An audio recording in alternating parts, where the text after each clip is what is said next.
Thank you all for coming out on a beautiful day. In the last 6 months, many people have said to me, Marge, I'm so sorry for your loss. And it's not like I lost my keys. I gained something in knowing our dear friend Ginny. Most of all, I remember her response to so many queries. Do you want to do this or that? Or what if? And her response was always, why not? Her life was about possibilities and options. Some she chose, some chose her. But no matter what, she was thoughtful in adventures, in art, in science, in anything visual, and everything she could imagine. There are moments in life when words seem inadequate, yet words are what we know, and they hold power to console, to honor, and to preserve. As a Jewish woman, I've heard the phrase, may her memory be a blessing. I've heard it over and over, may her memory be a blessing. Memory is a profound testament to a life that touched others and touched them deeply. A memory is a prayer, it's a reflection, it's a promise, all woven into one sentence. May her memory be a blessing. As we remember Ginny, we are not only recalling milestones and achievements that marked her journey, and there were so many. There's not a national organization about art, craft, or glass that didn't give her a major award. And she also got a doctorate from Cornish College last year. She cherished art and beauty, and she embraced all of you. She embraced acts of friendship, and her humor and her laughter and moments of irreverence, we all shared with her. And we all have Ginny stories. I know a lot of them, and some of them I promised Ginny I would never repeat. And I'm not. Her perseverance was outrageous and was a light that illuminated the lives of those fortunate to know her.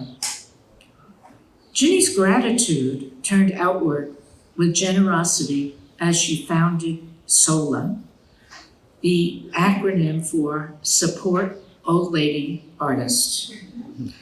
It's now, as an organization and a nonprofit, entering its 10th year, and will live on through her thoughtfulness and commitment and engagement with others who caught her contagious vision. With every story retold and every lesson internalized and every tradition carried forward, including flowered tights and glitter shoes, her spirit lives on. To say, may her memory be a blessing, is to acknowledge the transformative power of remembrance. It's a wish that her legacy inspires strength and perseverance in all of the people she leaves behind. It's a recognition that her memory will guide and light up the world. In the days ahead, and as hearts mend and lives move forward, may her memory be the source of giggles, admiration, and courage. She loved winning poker hands. She loved getting mahjong tiles that made her woo. She loved her garden full of flowers. And she had amazing courage when the path ahead felt uncertain or outright scary. She had it all. In remembering Ginny, we honor the amazement of her life, the beauty of her art, her wild clothes, her tights, her gloves, her single earrings. In remembering, we honor the beauty of her life and ensure that blessings continue to ripple outward, touching countless lives. So I know her memory is a blessing for all who loved her and for the world she graced with her presence. Now, many of us have stories about Ginny, and some I know cannot be shared. But there are so many stories, and we've invited some people to come share stories with you. There's a box made by Mary Duray with big flowers in it in the front. When you came in, it was on the left, up on the big shelf. And there was a lot of paper next to it. Paper that was of all different colors. This is mine. And we put out pencils and crayons and pens that we brought from Ginny's studio. If you have stories that are not for print, or just stories that you two shared, write them down, fold them up, put them in the box. We're going to put them in Ginny's archives. They will be known and read by other people, and we're going to try to figure out a way to make them public. So again, only things that can be really shared. If you want to share a story, and that's a really long one, send it to solaseattle.org. memories@solaseattle.org, and we'll take those there. So now, we go to stories from friends, family, artists, curators, collaborators, and they will all introduce themselves without the resume, just one or two words. And they will tell you about our amazing lady who only needs one name, Ginny. Thank you.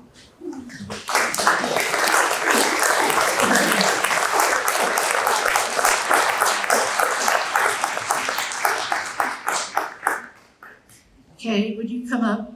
This is Ginny's sister.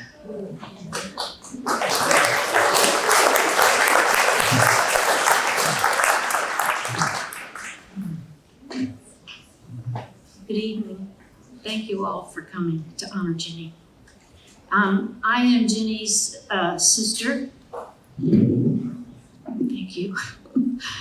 I am Ginny's sister Kay. There were 4 children in my family. Ginny was the oldest. Ginny and I are 13 months apart. Then I had a younger sister, Melinda. We had a younger sister, Melinda, 6 years younger, and a baby brother, Al, that was 12 to 13 years younger than us. My parents were from Shadydale, Georgia, a very tiny little town. My grandfather was the mayor and the postmaster. It was a blinking light. Ginny was named for my grandmother, Mary Virginia, and my mother, Virginia Carolyn. So that's how they got Ginny Carroll. My grandmother married when she was 15 and never finished high school. She married a man 9 years older than she was. And my grandmother would take us around in her yard, and she was a horticulturist guru, and she would give us the layman's terms for all the plants in her yard. And she also had a big fig bush, and she would make us fig preserves every summer. So I don't know if any of you have noticed there is a theme in a lot of Ginny's paintings of figs. In fact, they're brown turkey figs.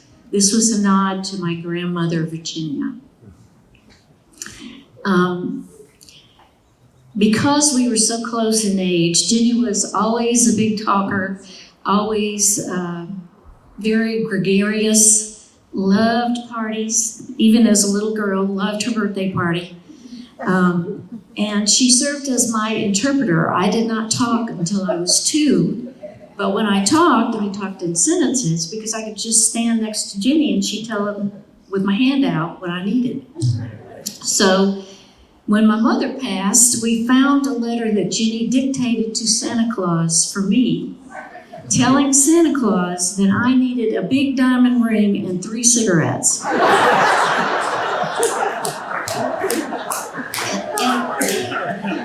At that time, back then, people were smoking, there was no TV, and so we thought, we pretended like we were smoking like grown-ups, and we would smoke crayons or pretend to. Then when she was 5, when she went to kindergarten, she would distinguish herself as thinking out of the box even then, because her kindergarten teacher instructed her class that they should draw something that was of value to her community. So Ginny drew a toilet paper factory. And she was ahead of her time. She was a futurist. Look what happened with COVID.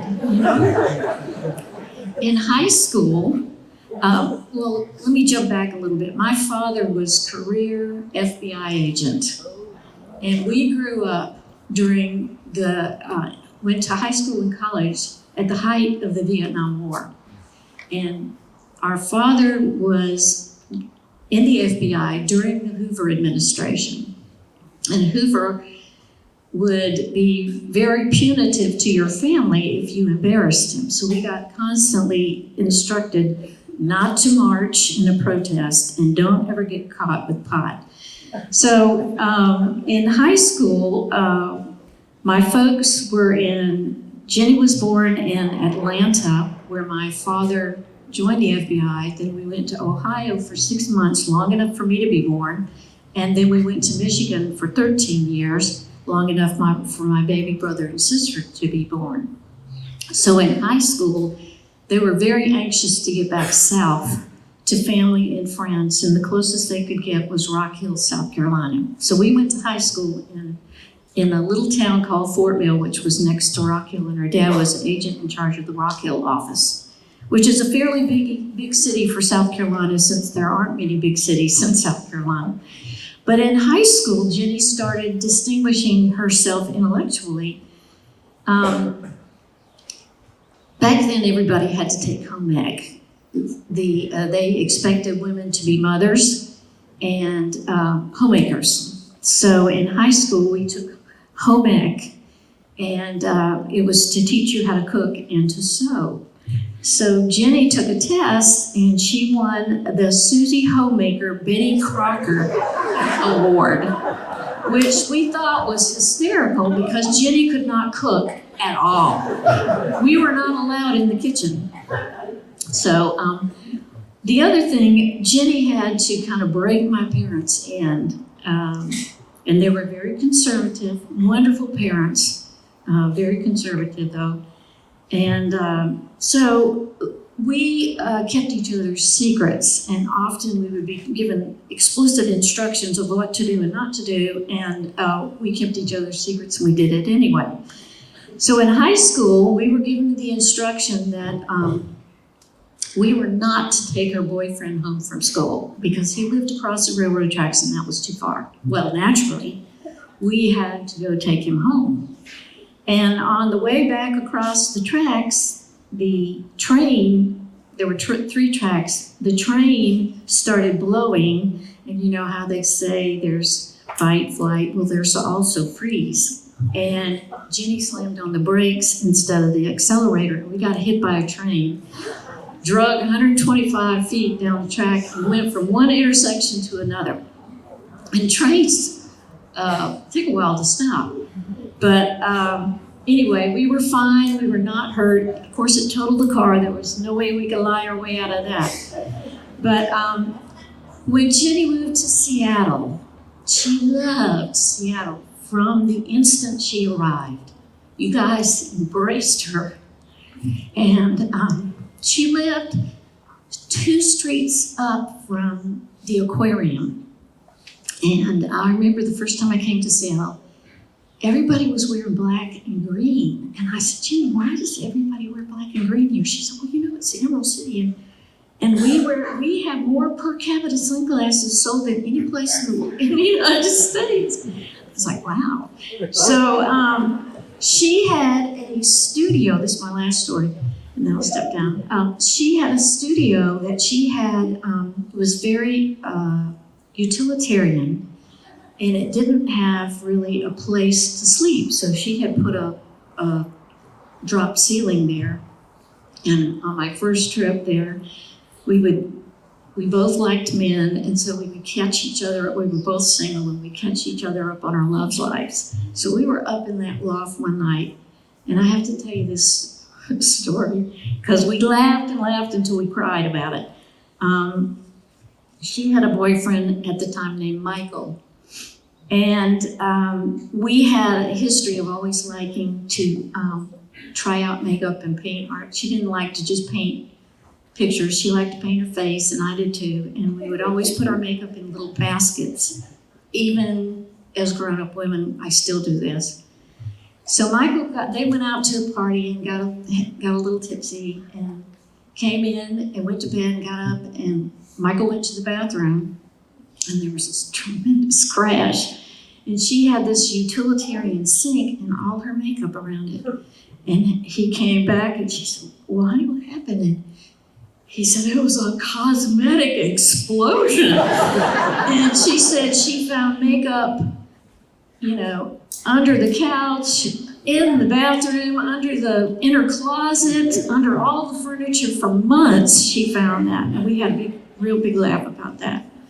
But she loved Seattle. She loved her friends here, her mahjong and her poker friends, her art community. She loved the culture. She loved the food. She could eat her weight in salmon. We, as her family, are very grateful for the love and embrace she showed our sister, and she reciprocated that love. She really loved being in Seattle in the community here. So thank you very much.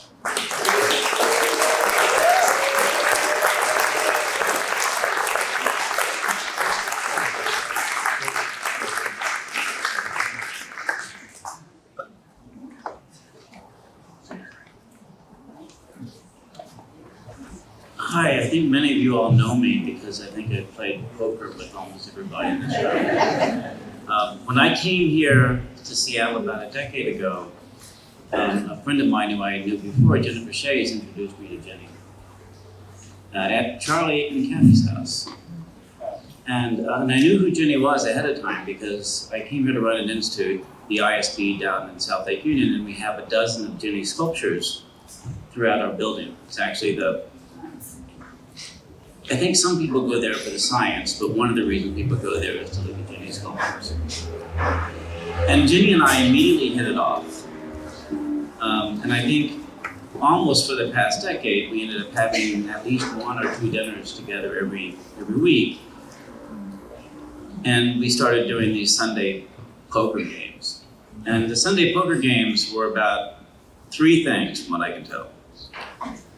The first one is that Ginny loved science, and she loved science for reasons that are not the reason why a scientist loves science, I can tell you that.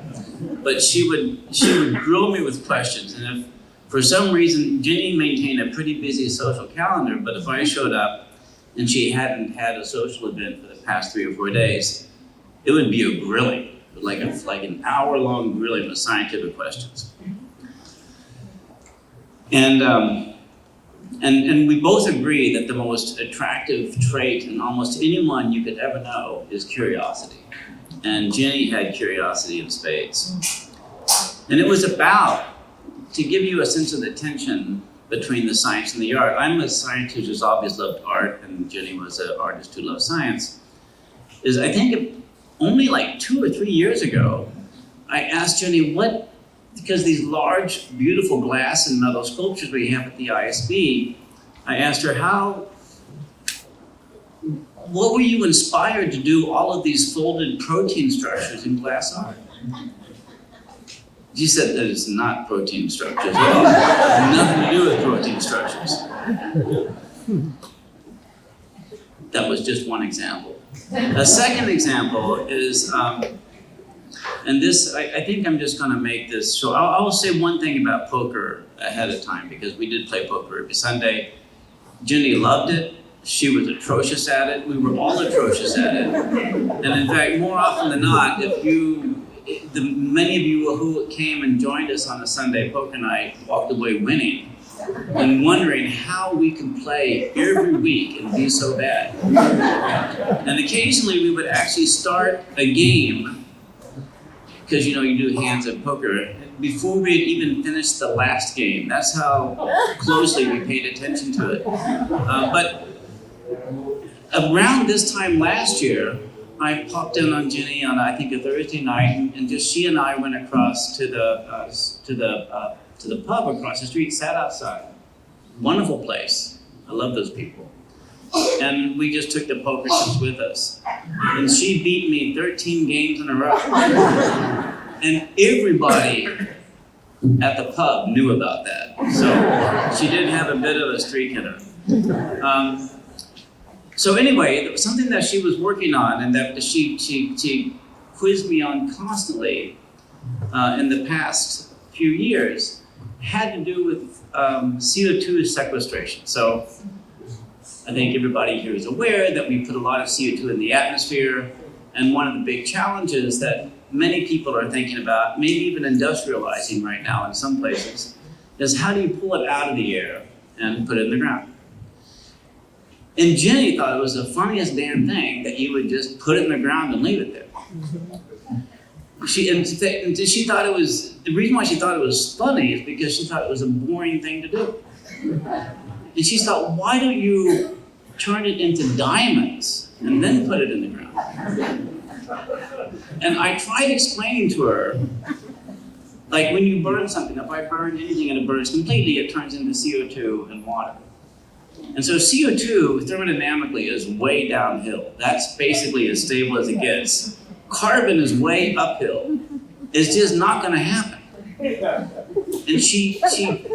we went back and forth, back and forth. I tried to teach her the first, the second, the third law, the suggestions of thermodynamics, and finally she said,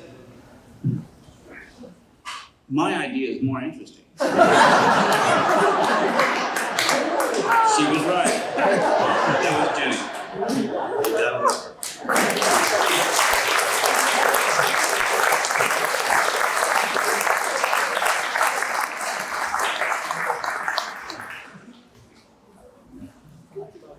Hi, I'm John Shirley.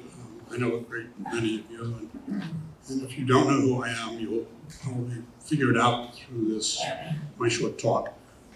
When my late wife Mary and I moved here in 1983, she got very interested in the glass movement. She was already interested in glass. She dragged me to a Pilchuck auction. We bought some things, and then we started to meet artists. And one of the early art studio visits that we did was to Ginny Ruffner's place on Western Avenue, which his sister Kay partially described. It was an amazing place. It was on the top floor of a kind of bad building, and she had art all over the place, and her decor can only be described as coming from the Boeing surplus store. She's one of the most amazing people we ever met. She had this wild hair, great energy, super smile, and she and Mary became friends, and we all became friends almost immediately. In 1990, we acquired the first of several works of hers, and this one was titled Not So Still Life. And that piece is in the Seattle Art Museum. We were devastated by her accident, but very happy when she returned from New York, even though we had to work very hard to hear her and understand her. And I can remember when she stopped using the wheelchair, the week that happened, we were there in Ballard, and we saw her, and she said, "I'm done with the wheelchair," and promptly fell.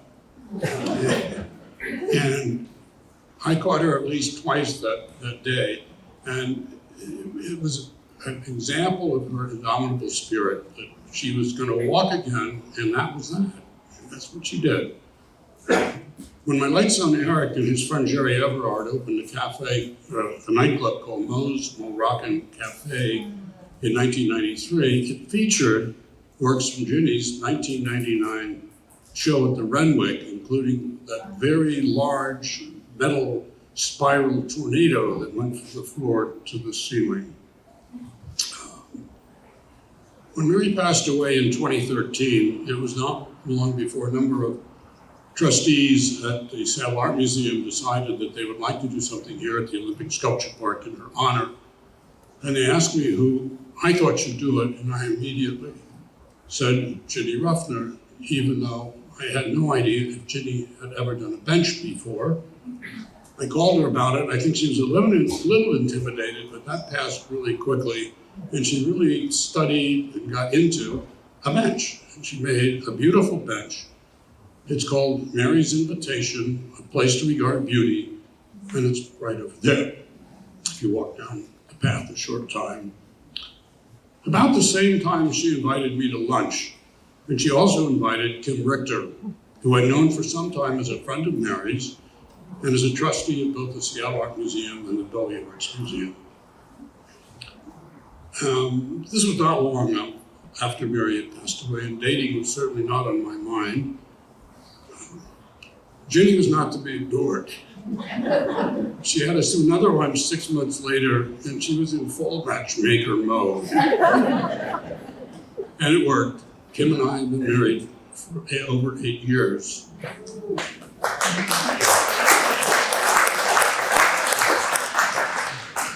We will always have a special place in our hearts for Ginny, who could see what we could not, and whose love was formidable.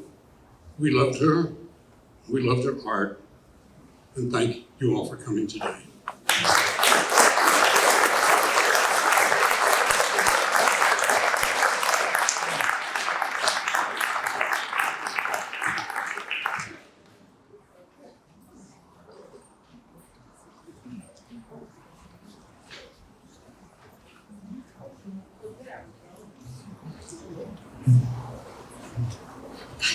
So many people, it looks like one of Ginny's parties.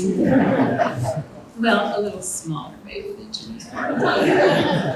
When I first became gimpy about 20 years after Ginny did, I was complaining about having only one hand free, and she said, "Jesus, use your teeth." So that explains that. And I'm so glad everybody else has written things down, because I thought, oh God, I'm going to be the only one whose speech is written, but I'm not. And I was going to just read from this, which is an edited piece that I wrote for her in Art Access, but I'm really froggy because this is the season in which I sneeze. So I was going to read this, but then Kay's story about Western reminded me of my favorite very short story about Ginny. Back in the day, this was like 1985, and I met her through her boyfriend. And we were up at her apartment, and I pointed out to that loft bed she had. I said, "Isn't that the coolest bed? It's so great." And he said, "Well, I guess so. You wake up in the morning, you hit your head on the rafters, and you lay back down and sleep for another 2 hours." So this is based on, edited from what I wrote. What goes up does not always come down. If you think that sounds a little upside down, well, you would be correct. But that's what Ginny did to every so-called obstacle she encountered. I just spotted Grant. I can't look at you because I know to start saying hi to everybody. That's what Ginny did to every so-called obstacle she encountered. She was naturally buoyant. And so she modified, reimagined, and transformed everything to suit her purpose, like death, for example.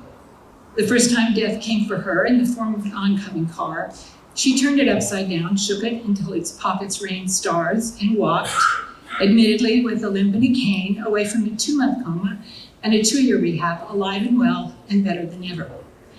That was in December of 1991. Against all odds, she survived, as we know, and thrived for another 34 incredibly productive years until she passed away quietly, quickly, gracefully, and on her own terms in the home and studio that was one of her most astonishing works of art. In other words, her departure was a typical Ginny performance, classy, beautiful, and surprising. You would struggle, though, to find evidence of her first encounter with death in her work, but it lurks there, of course, in the twisted and tortured metal forms of her glass and stainless steel sculptures that are both beautiful and menacing, kind of like Ginny. But her optimism is always there, too, although it's never sentimental or cloying. Optimism was simply the assumption that she made about the essential nature of the world. She insisted that beauty was always there, waiting for those of us who had the wit and the courage to lure it out and dance with it. And I think we all have to admit that she was right about that, because what kind of fool would question the assumptions of someone who did battle with death and won the first round? Besides, admitting that she was right always made Ginny very happy. Anybody who knows Ginny knows that she was not all sweetness and light.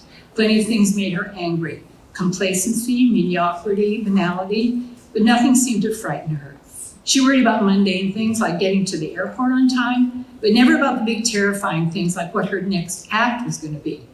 She had second, third, fourth, and many more acts, constantly surprising even the people who knew her by taking up a new medium once she'd mastered the previous one, moving effortlessly, that's an easier word to type than it is to say, effortlessly from painting to glass, mixed media, sculpture, collage, pixels, and augmented reality. As far as any of us could tell, she worked most of every day, all day, never stopping and always planning her next move. She once told me that she didn't understand writer's block. Well, how could you not know what to do next? She said to me, how could your art paralyze you? I said, well, I can't explain it, but I can promise you it's real. A couple of months later, when she was hopelessly stuck in the middle of an essay she was writing for a catalog for one of her shows, she called me and she said, okay, writer's block, I get it. I felt so vindicated. To be honest, I was delighted. The mighty Ginny had struck out. But my malicious glee was short-lived. She called the next day and she said, I figured out how I'm going to get this essay done. I'm going to write a crappy first draft and you're going to fix it. Okay, Gin, you win again. Ginny was interested in a wide swath of subjects that included mathematics, philosophy, botany, genetics, normal science, weird science, space exploration, and world building. She worked with an impressive array of eminent thinkers, they're here today, and inventors, they're also here today, who became friends and enthusiastic collaborators in her quest to unleash beauty on an unsuspecting world. Her work was and is important, and although she's gone, it's still here in museums, public spaces, and prestigious private collections all over the world. But she also left behind many friends, followers, and fans here in Seattle who will continue to remember and celebrate her as a person as well as a public figure. Her passing left a deep hole in the lives of everyone who was close to her and to everyone who loved her art, because there will be no more of that. So the story of death in Ginny Ruffner has ended in a tie. She would have laughed at that idea. She laughed at everything. She found it especially funny whenever anyone described her as a glass artist, because she said it made her sound like she was made of glass. But if you look at her work, including that beautiful bench in the park, you'll discover that Ginny wasn't made of glass. She was made of steel. Thanks.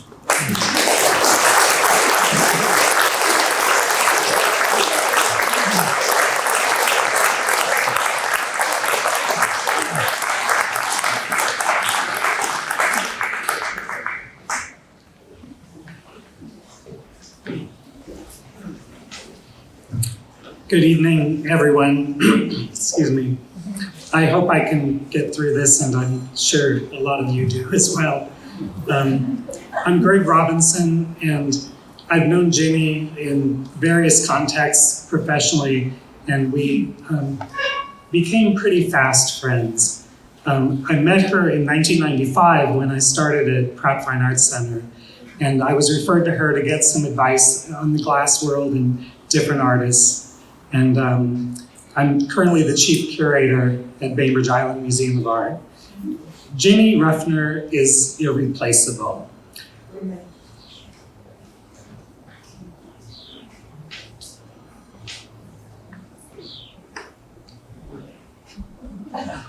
Ginny, wait a minute, move over.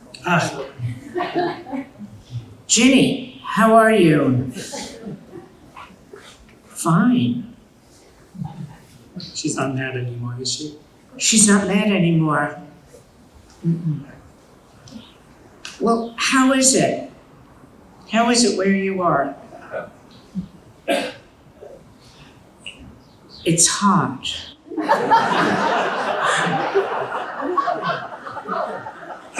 But cool. I found Carlos Scanduzzi and Tom Robbins in the newbie part.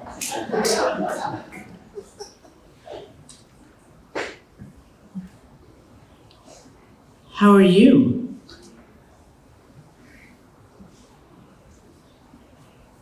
Walking around like I'm a teenager. My hair turned blonde again, and curly, no frizz, and no more training wheels. We've got a lot of people here thinking about you. Wow. I've got reservations here for all of you. Just look for me here when you're ready. Okay, now listen now. They're all gonna say hello.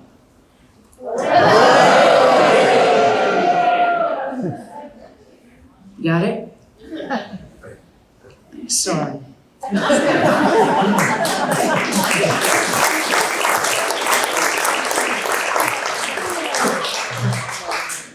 We were all always available for her. I do have, John, you brought up her hair, other people have. I do have a fun story, and then I'll get to what I came to talk about. Ginny loved to go gallery hopping when we could, and Ann Goldhaber loved to go gallery hopping, and we picked Ann up one night, and she got in the car, and she kind of looked around and was, who's in the back seat? I said, well, Ginny Ruffner, Ann. And, so we get out of the car, and Ann turns to Ginny and says, what happened to your hair? We laughed about that for years. We had a good time.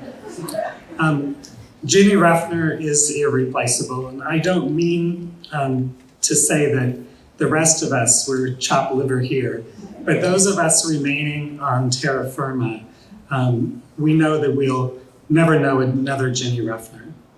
I met Ginny in 1995, 30 years ago, when I started at Pratt Fine Arts Center.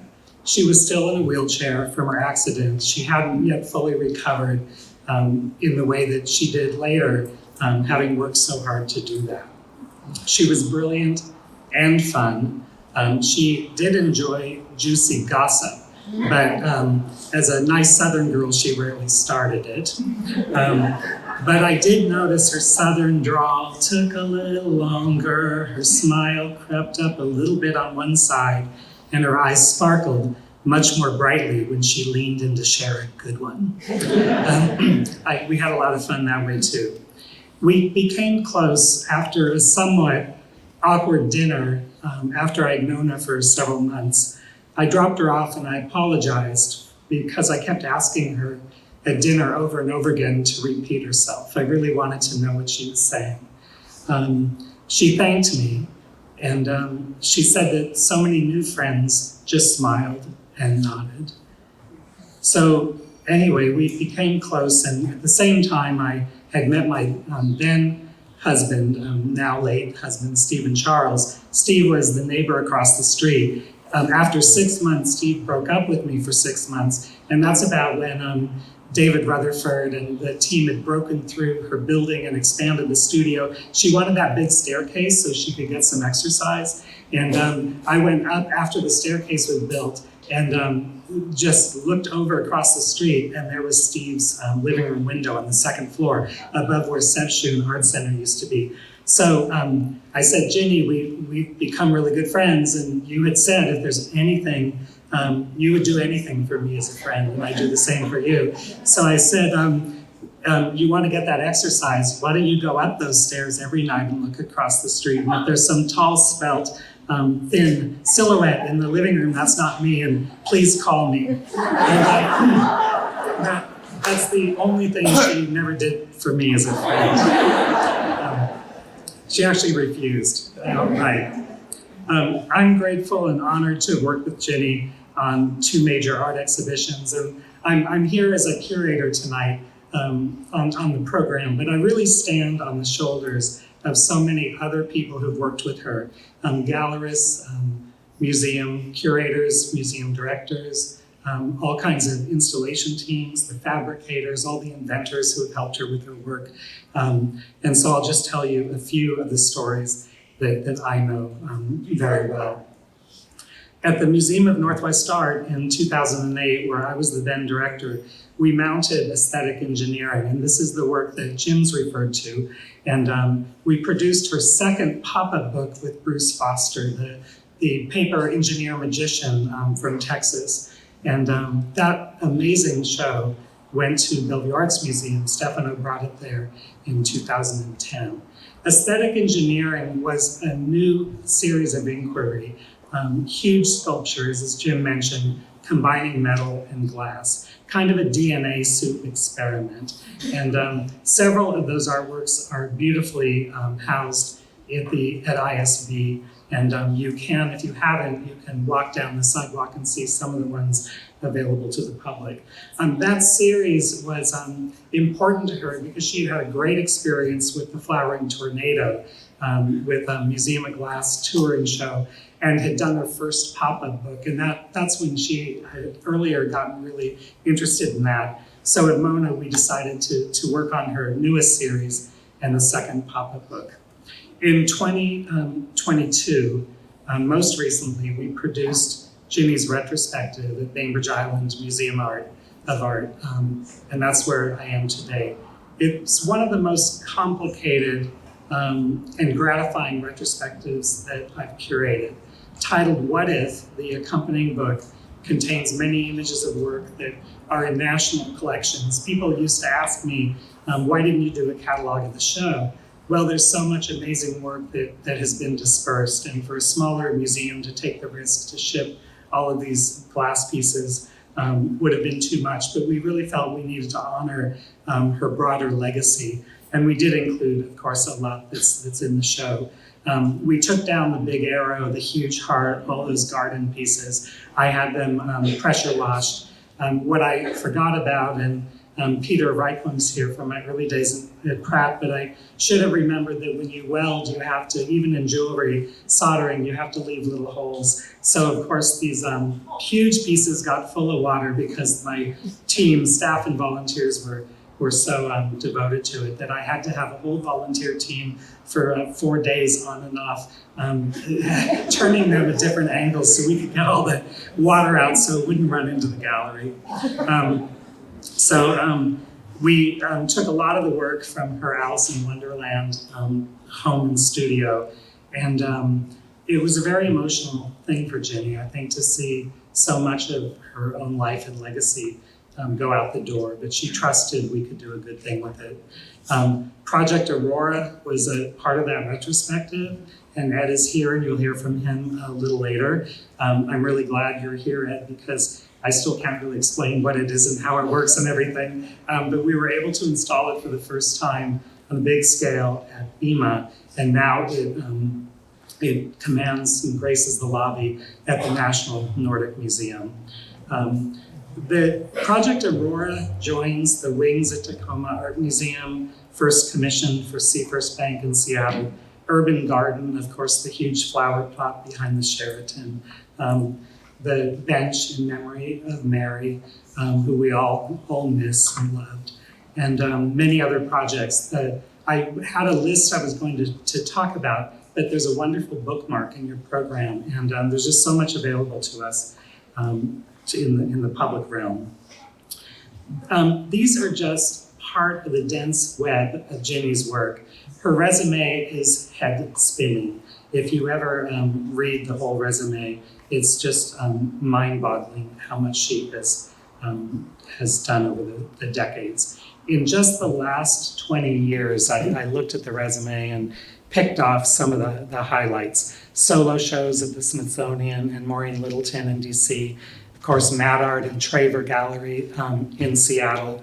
Friesen and Sun Valley, Imago and Austin Art Projects in Palm Desert, and Dwayne Reed in St. Louis. Those are just some of the highlights. We need to thank the galleries, art centers, and art collectors, and all the donors that help make that happen. Curators, we get a lot of attention because we get to mount the show and have our picture taken for the press release and all that stuff.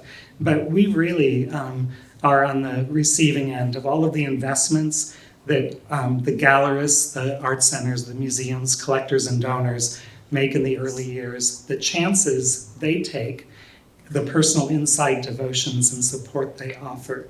So a story like Ginny's couldn't be told without giving thanks to all of those great people and resources. We hold at BIMA in perpetuity her swan self-portrait piece with the mirror with her face in it. I just packed that out of the permanent art collection show recently. I was hesitant to do it. That was a difficult box to close up. Thanks to Lucy and Herb Prezan, who lent it first to the retrospective and have donated it to our collection. I also want to thank Ginny's very talented and devoted studio assistants and house staff over the years. Our lives are enriched with your help. And I have to, before Nicole gets up a little later, I want to congratulate and thank Marge and Nicole, all of the past and present SOLA board members, donors, and volunteers. I had a dinner, several of us at different times talked to Ginny early on about her vision. I was a founding board member of SOLA. We're out to dinner, Ginny and I, and she said that she had this idea. She wanted to leave, she wanted to work the rest of her life, be also on art, and leave her estate to support old lady artists. And I sat there and I knew she'd been on the Pilchuck board a long time, and I said, Ginny, honey, you're gonna have to form a board and be a nonprofit and have committee meetings and fundraise. And she just sat back in her chair and said, fuck.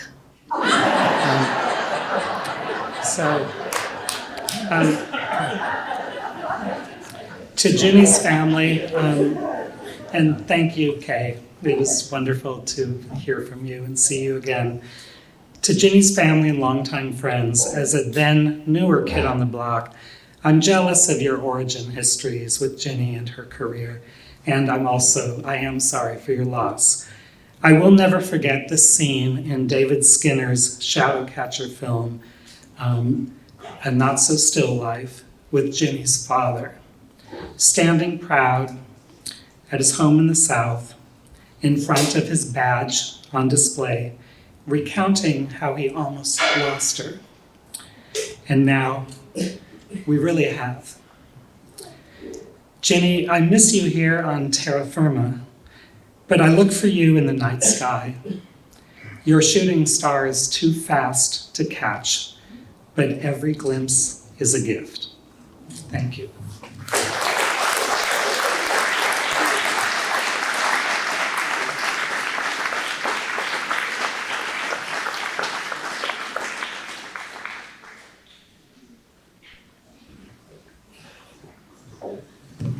So many hard acts to follow.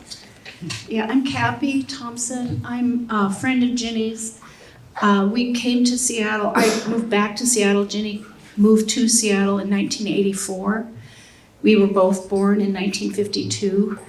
and we both kind of entered the glass art community as kind of outsiders. Ginny, glass blowing is the big thing here, and Ginny was working as a lamp worker, and I was a glass painter.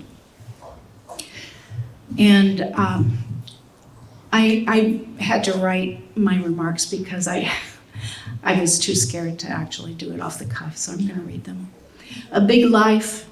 Ginny is one of those rare people who are truly inspiring.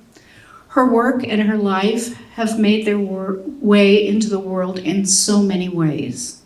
Through her many solo museum exhibitions, a feature film, her public art, and establishing a foundation to benefit women who have made a lifelong commitment to making art. She has so many circles of friends, artists, scientists, the Mahjong inner circle, and the poker people, on the boards folk, the basketball gang, collectors, curators, glass enthusiasts, museum directors, Pilchuck people, the Glass Art Society, SOLA, and all of us feel the wow of her spirit. In thinking about what I wanted to say today, I had the image of interpenetrating ripples, like raindrops in a pond, a pattern of concentric circles pulsing out, weaving and overlapping. That feels like Ginny's life. Ginny was fun, funny, rebellious, charming, and with a brilliant imagination and indomitable will. We met in 1984 when Ginny moved here. She taught lamp working at Pilchuck, threatening her students that she'd break any swans or tchotchkes they might be thinking of making. Her work was an open exploration of ideas that never ended, always pushing the boundaries of convention. First, she pushed the medium of lampworking beyond labware and figurines to abstract sculptures. Then she started making sculptures that referenced art history, drawing and painting narratives onto the glass. I remember a show at Traver on 4th Avenue of Ginny and Tom Robbins, where she'd made enormous sculptures with mixed media of columns and wings, and paintings of Nancy's hair, if you remember the comic. Not much later, her set of lacy bronze wings adorned the Seafirst Bank building in downtown Seattle.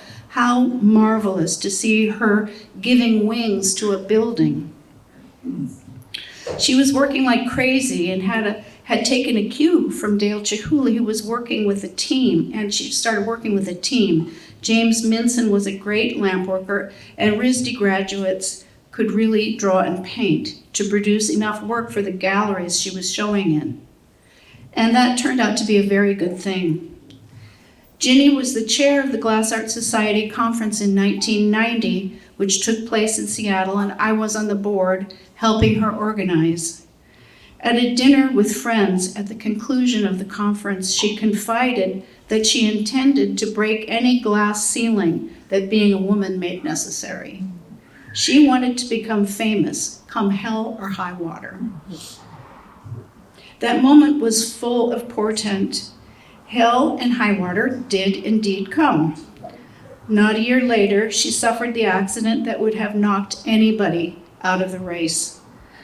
But within 2 years, she had moved back into her studio and was producing new work and doing the enormous job of learning to walk and working with speech therapists and getting the heck out of a wheelchair.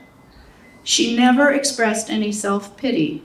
She deflected other people's pity by starting a conversation with, "Hi, how are y'all?" After she bought and decorated her fabulous studio in Old Ballard, her career continued to blossom and grow. The studio itself is a work of art. Ginny's Southern hospitality was enjoyed by most of us at her epic parties, where she would spend the night by the door greeting us. She loved science and biology and made friends with experts as she put her imagination to play with genetic engineering.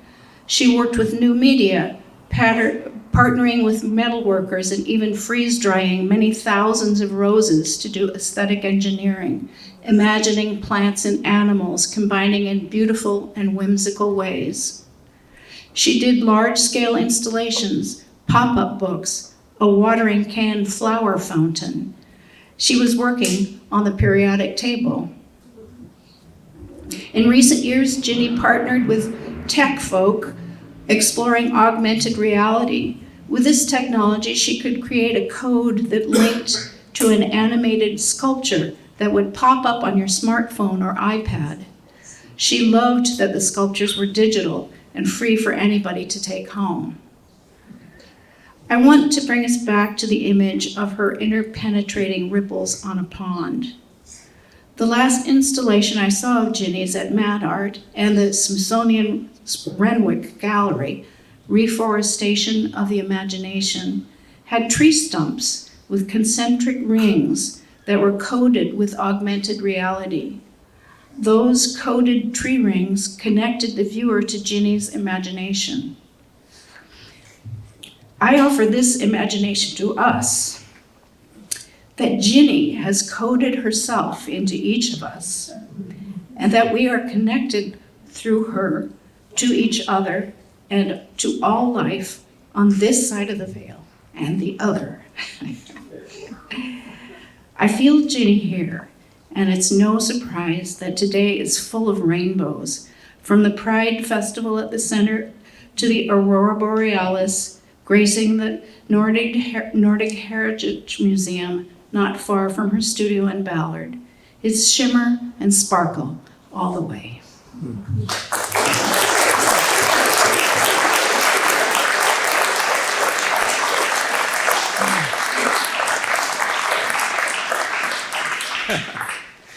I'm glad I didn't write my remarks because I can't write like that. So, yeah, I'm Ed Fries. I got the great pleasure to work with Ginny on the Aurora project. Probably Ginny's been in my life more than a decade, but through my wife. My wife, I think they met through gardening circles, and my wife kept coming home with these weird ideas like astroturfing the bathroom or something. I'm like, who's putting these ideas in her head? But finally I went to one of the parties and I got to see Ginny in her environment, and it all started to sort of make sense. Does it make sense? Yeah, a little bit. Anyway, I'm a technology guy. I'll talk about that in a minute, but I'm really happy that we got to see Ginny in late December. We hold a little Christmas party every year, and at this local restaurant, and leading up to it, we kept hearing that there were problems, that she had fallen, and that maybe she wasn't okay, and my wife kept bugging me to say, is she going to come to the dinner? And I'm like, okay, I'll send her mail. She's like, yes, I'm definitely coming to the dinner. Okay, fine. But the person she was coming with kept changing, and my wife was like, I don't think she's coming. I was like, it's Ginny, she's coming, don't worry. And so sure enough, the day came, and Ginny, drives her wheelchair right into the restaurant as usual, and with Marge in tow, and everything was normal, and we had the whole normal dinner. And I think I'm talking to Marge at some point. I'm like, Marge, what's going on? And it's like, oh, well, I just broke her out of the hospital. We kind of snuck out, and so we could come to your dinner, and then I'm going to sneak her back in tonight. I'm like, okay, that sounds like Ginny. Great. So really, really happy that I got to see her then.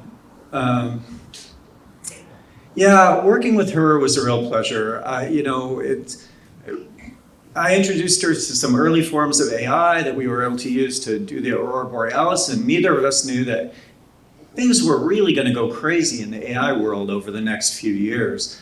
But of course, Ginny stays on top of all this stuff like nobody else. I walk in one day, and I look at over her shoulder. She's on her computer, and it says Mid-Journey, and I'm like, you have a copy of Midjourney? Like, nobody can have a copy of Midjourney right now. It's a very early generative AI program.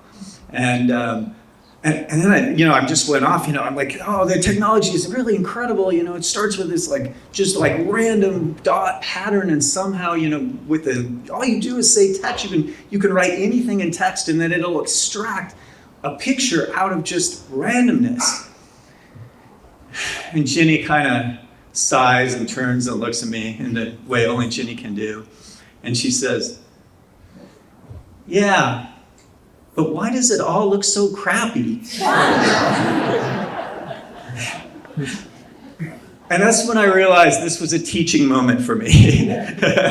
And what Ginny was really saying was that, for all the whiz-bang technology in the world, it doesn't matter if the art looks crappy.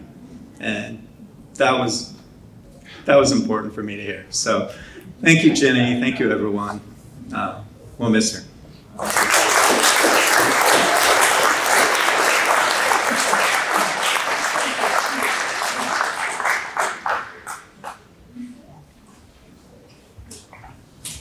Hello, everyone. I am not Olivia. She has asked me to go instead in place. I'm Nicole Dement. I'm the executive director of SOLA, which, if you don't know, it stands for Support of Old Lady Artists. You can guess who came up with that name. As the executive director of SOLA, I'm honored to speak here today, not just in that role, but as one of the many people, most of you in this room, who were profoundly changed by working with her and just being around her. Her energy that, as Kathy so beautifully said, just emanated. And we all are those particles. I love that. I still remember my first meeting about SOLA with Ginny and Marge. And at the time, we actually still have this great partnership with Artist Trust.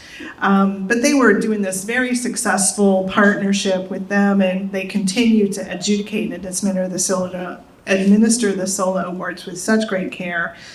And given the challenge of running nonprofits, which I'm familiar with after 20 years, I said, are you sure you want to become a 501c3? And without a beat, Jenny looked at me and said, is the American Red Cross a 501c3? And I knew exactly what she meant. We're not small. We are small. But she had this vision. She knew that it was important to elevate women who had done all of this work, and they were accomplished and had worked their lives to create and to add to the cultural ecosystem. And she gave her presence in order to help women do that through SOLA. So I'm here with a slightly different story, one that speaks to her dedication and her remarkable desire to share her success. Yes, she was ambitious. You could see it by her comment about, we're going to be the next 501c3 for women. And she wanted to provide that spotlight for others, specifically for women. So I'm really honored to be able to share that with you. And she will continue to connect us through SOLA, to challenge us through SOLA, to make this effort one that she can recognize, we can all recognize here and beyond. And mostly, she'll remind us of the power of possibility. She knew that power of possibility in everything that she did for the last 34 years after that accident. There was nothing that stopped her, and we all know this. In a Not So Still Life, in fact, she said, obstacles are just opportunities with better stories attached.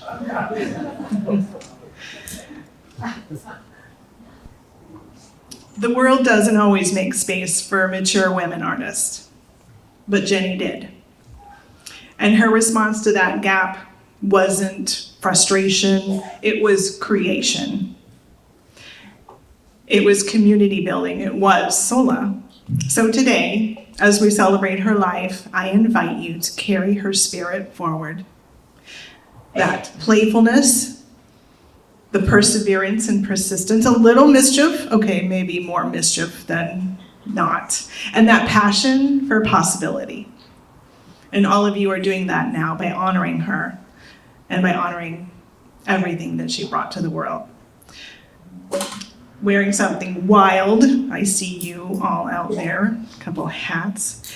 Say that honest thing with a Southern sweetness and create something, anything strange and beautiful. So together we can fuel creativity and ensure that creativity flourishes at every stage of life, no matter the obstacles. And she'd say, why not? So thank you for that. Marge, do you want to leave? Okay. Of all of the people in the room honoring her, we see you and you see her. In addition to all of us, we have this beloved, one name only, Ginny. And the governor of Washington, Bob Ferguson, King County Council, and the mayor of Seattle have all bestowed an honorific commendation and proclamation that today is Ginny Ruffner Day in Seattle.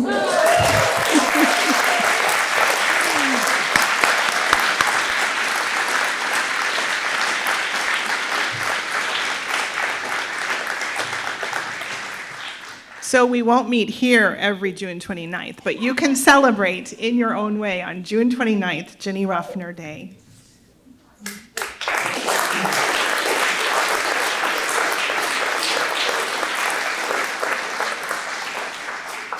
And I just want to know, is Councilmember Dan Strauss in the room?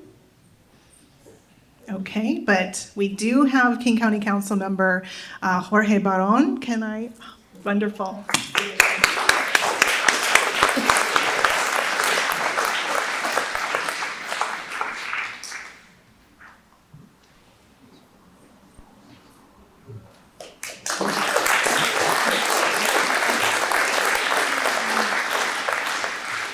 We thank you so much all for being here.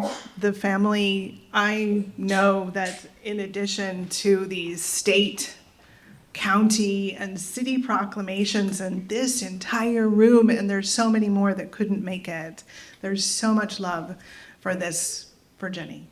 So thank you all for being here. We are here, and is there anybody else?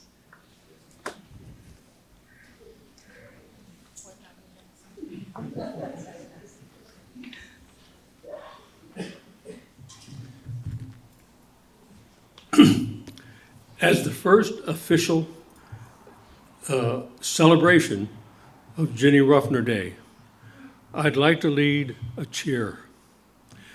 Hip, hip, hooray! She needs to hear this. Hip, hip, hooray! Hip, hip, hooray!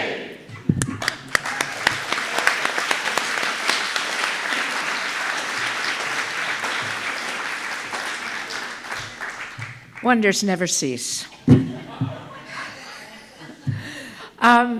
Eugenie Jones and Josh Rawlings are going to sing a song for Ginny. Ginny loved Eugenie and vice versa. So they will sing, and after that, please get up and talk to each other, so we can continue that social way that Ginny linked us all together. Look at the slideshow if you haven't been able to see it. It will be on the SOLA website at some point. And I think, other than introducing Eugenie, I just want to say thank you all so much for spending your Sunday evening with us. Eat, drink, think about Ginny, and thank you all for coming.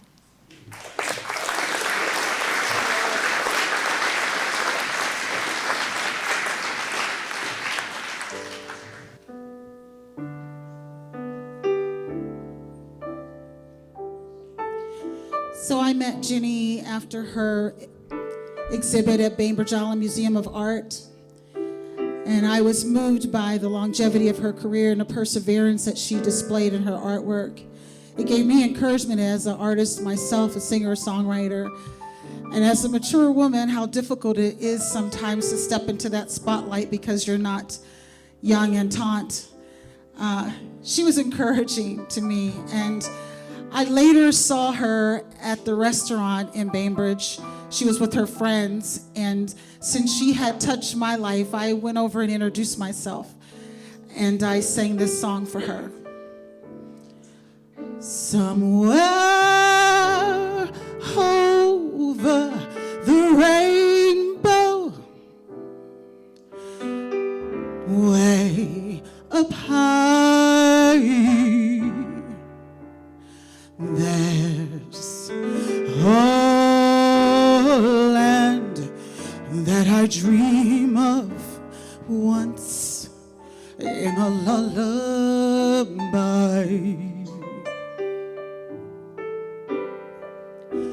Somewhere over the rainbow, ooh, bluebirds fly, they fly. And if birds fly over the rainbow, then why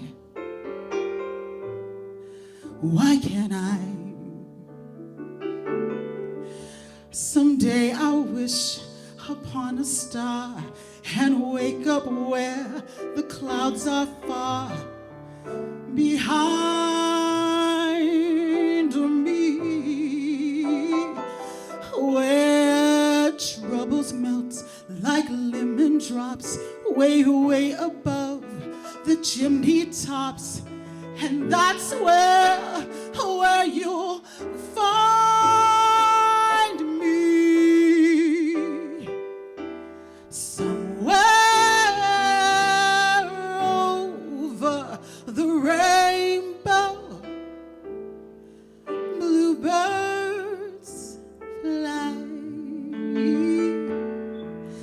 and if birds fly over the rainbow,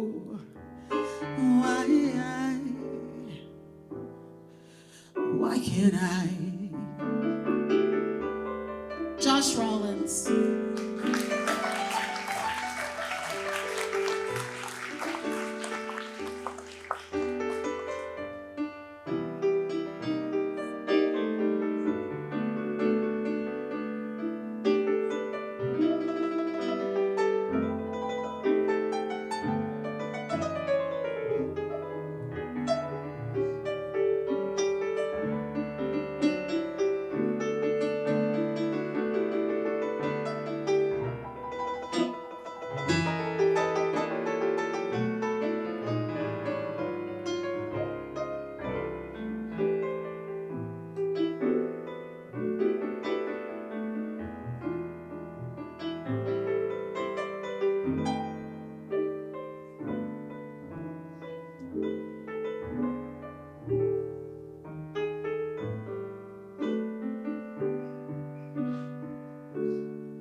Someday I'll wish upon a star and wake up where the clouds are far behind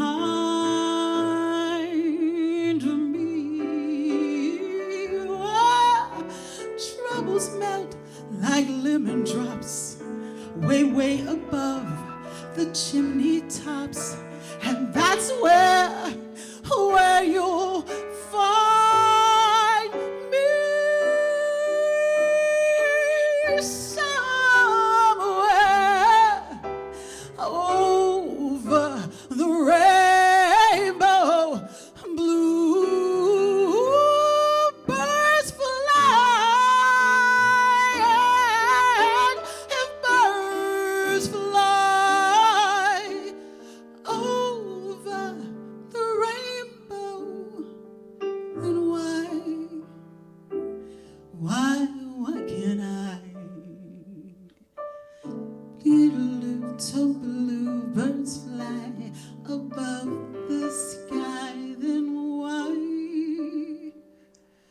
Yeah.